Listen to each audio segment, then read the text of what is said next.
How police respond to and understand hate often determines whether or not it moves forward in the criminal justice system. In part 2 of our State of Hate investigative series, Naomi Kowles digs into how police see hate and why investigating it takes so much more than a non-biased crime.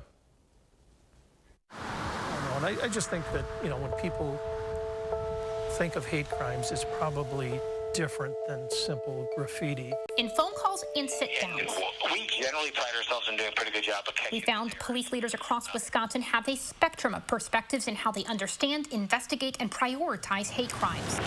Janesville reported several incidents over the last few years, Officers are aware that that's part of their duty. including a 10-minute-long bullying attack against a special needs student in a school bus and an anti-black assault where they found the suspects but not the victim. But it wasn't reported as a hate crime. We never found the victim. The police chief said they've been low-level crimes. And I don't want to diminish those concerns, but there are many incidents that really no harm comes to anyone but still qualifies as a hate crime.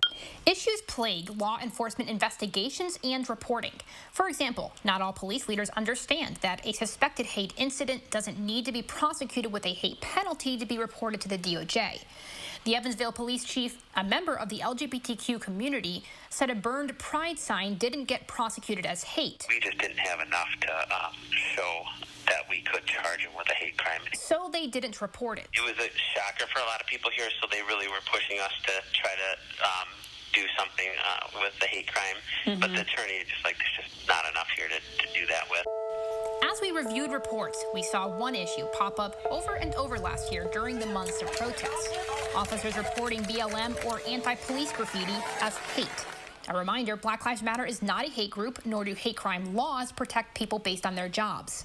But when anti-police graffiti was left in a Lodi park, the police chief first marked it as hate-based. But I mean, it is a bias. I don't know if law enforcement falls under a protected group. This clearly seems to be based in hate over racial things. In Barron, the police chief spent days trying to track down teens who spray-painted BLM and No Justice, No Peace in a public park. It was first tagged as hate. So were reports in other jurisdictions for stolen Back the Blue signs, or in one case, a stolen Confederate flag. Some said they corrected the errors with the state database after we asked for the reports, including Lodi's Park, for instance. It's still tagged as a hate crime with the DOJ, but at times the confusion about why it's wrong remains. Is it a hate crime or not? I guess I really don't know. But does it have a background and that's what's driving it? I think it does. The district attorneys of each county are really the ultimate voice on what exactly is hate crime enhancer and what is not. So we would encourage officers to gather all the information, whether they think it is or not. It comes down to training. It's not a hate crime. John Vaudry was the U.S. federal prosecutor for the Western District of Wisconsin under the Obama administration, with hate crimes a focus during his tenure. There shouldn't be any misunderstanding. We could all tick it off right now. Race, color, religion, national origin, gender, sexual orientation, disability. It doesn't say if you say defund the police. Hate investigations take more time than average and require a higher standard of proof. That enhancer is difficult because you have to prove someone's intention.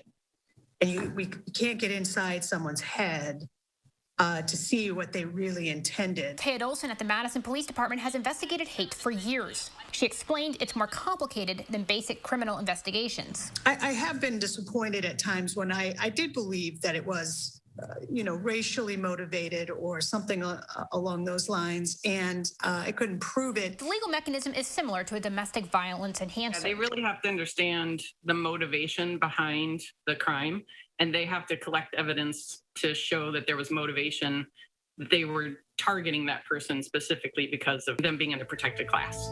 Ultimately, it's a crime extending beyond the normal scope and one that needs police leadership to emphasize its importance. They are used to investigating what happened, who did it. These are why crimes. It is a more complex investigation. It requires them to figure out why this person did something, what they were thinking. How police understand hate influences what they report. That ultimately impacts what the public is told about hate in their area and the data we use to understand it both state and nationwide. Case after case missing from official counts. That's the next story tomorrow at 6 o'clock in this State of Hate investigation.